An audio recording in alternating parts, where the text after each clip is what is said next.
Egbert's dead, he says. Egbert's dead. I had the 8th grade do a model rocket project where they were supposed to take an egg and put it in a rocket, and the rocket was supposed to take off and go up in the air and come back safely without breaking or scrambling the egg. And some of them were able to accomplish that, and some of them had a little bit of a fail. But I also was trying to teach some of the boys, next slide please, some of them which end of the rocket was up. Some of them were more successful than others at that, but Carlos really liked his rocket a lot. He was trying to see if he could get maybe a new hairdo out the back end of that one or something. But anyway, egg rockets, eggs. Eggs. I want to talk to you about strong and fragile. See, part of the reason why I did the project with them was because, you know, you can talk about how difficult it is for the space program to shoot a man and a woman or a bunch of people into space and return them safely to Earth, and how hard it is to not break them on the way back. Or you can tell people, hey, get a rocket and put an egg in it and see if you can get it back to the ground without breaking it. I don't know if you know this, but eggs are both strong and fragile. If you take an egg, and this is not a boiled egg, it's still cold from where I bought it at the grocery store this morning. If you take an egg, we all know that you can break it if you drop it or if you squeeze it too hard. But I wonder if you know that if you squeeze it from the ends, it has like tensile strength. You can mash on it pretty hard and it won't break. Did you know that? I mean, you can't like do a Guns Austin, palm squeeze, but it will take a lot more pressure than it will if you just turn it sideways and, right? Strong and fragile. I want to talk to you about strong and fragile in the character of Mary and Martha. Martha and Mary, really. There you go. Mary and Martha, Martha and Mary. These are sisters. Strong and fragile, like the egg. I want you to remember this story. Martha's an interesting character. She sometimes gets a little bit of a bad rap because of who she is and how she acts around Jesus. But I want you to remember what she says to Jesus when he shows up after Lazarus, the one that we're told that Jesus loved, dies.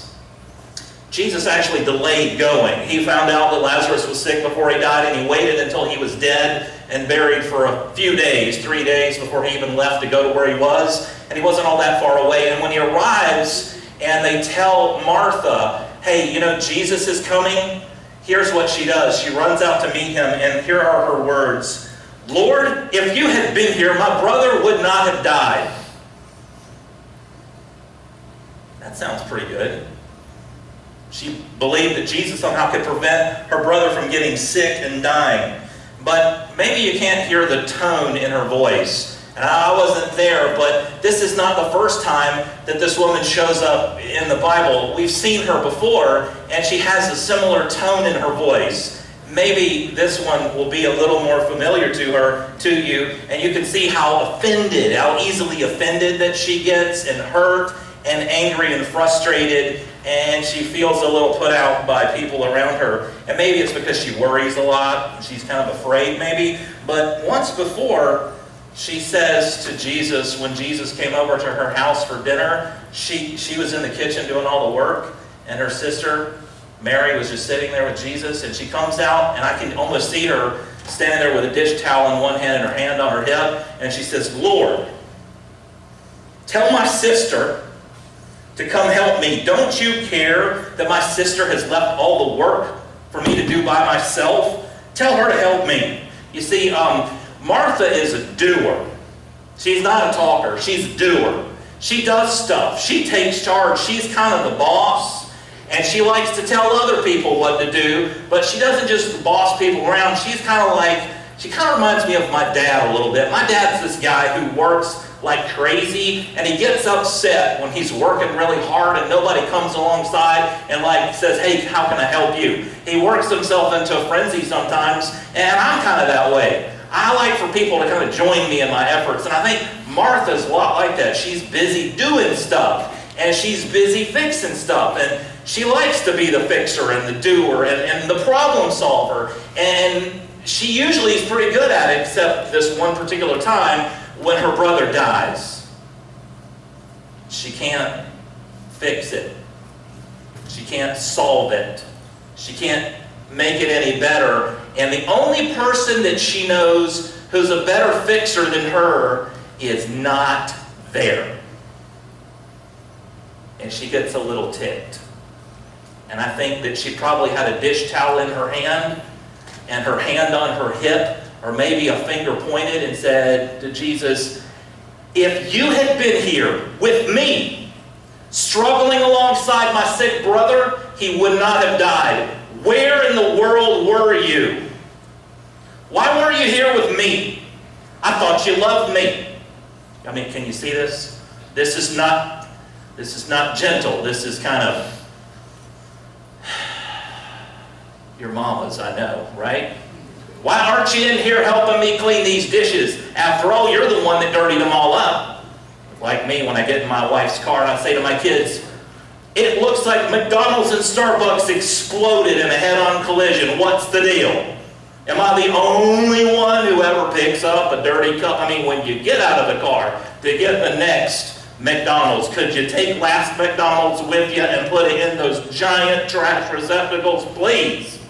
Can I get some love from my kids? I don't know. What happens when a strong person like Martha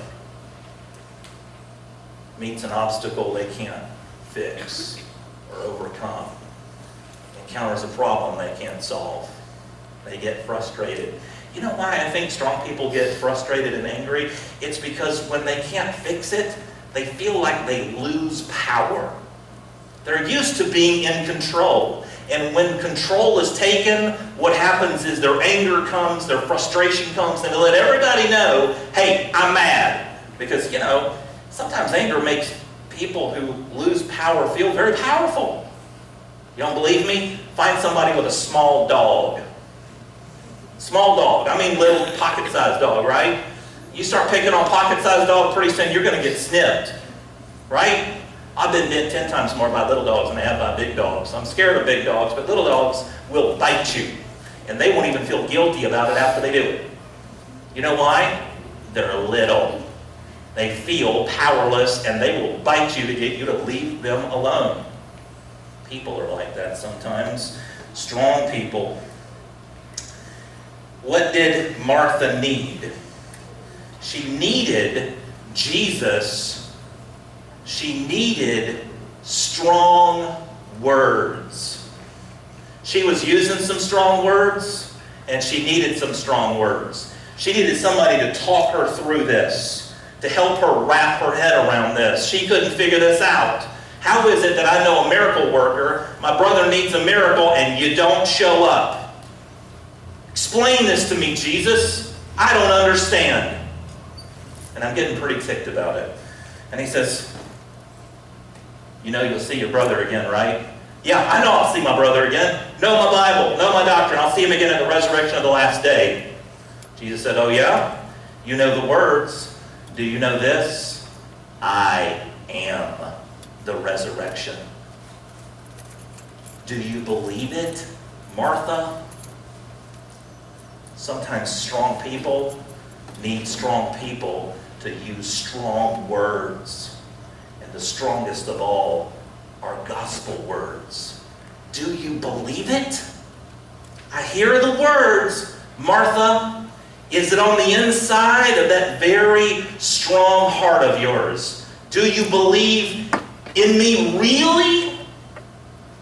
Not just to come and do a little dance for you and do a little miracle. Do you trust me with your eternal soul? I would love to know the look on her face when he said that to her. I wonder why she ran away so quickly to go get her sister. I wonder if she knew that Jesus had gotten the last word, or maybe she heard exactly what she needed to hear. Strong words for a strong person. Strong people need a strong Jesus. I'm going to tell you a little secret. There's somebody I really like a lot in the high school. I better tell them over here. a strong person. I really like Leanna Boyer. You know why? When she gets out there, she don't play when she's playing sports. She plays for all the marbles. She will fight and fight and fight, and if she doesn't win, don't go up to her and think you're just going to pat her on the back and make it all better. I admire that. I tried to do that last year when she didn't win a big game, and I saw somebody in front of me go up to her and try to give her like that little, oh, it's all right, honey, hug. You don't all right, honey, hug her. She's like, get off me, don't touch me. I don't want to be all right. I'm not all right. We lost the game. Strong, I admire that. I like fighters who fight. Strong. You guys remember the Indiana Jones movie, Indiana Jones and the Last Crusade? It flashes back to when he was a kid, like a teenager. He's trying to get this golden cross, and some, Tomb Raider guy comes and steals it away from him and gets the sheriff to take it away from Indiana Jones. And the guy takes off his hat and he puts it on Indy's head and he says, "You lost today, kid. But that doesn't mean you have to like it." I like people who don't like it when they don't get what they want. I admire the strong who fight, but the strong need a stronger Jesus. Because let's face it, we're strong, but we're also fragile. Martha was strong. Are you strong? Is your Jesus stronger than you?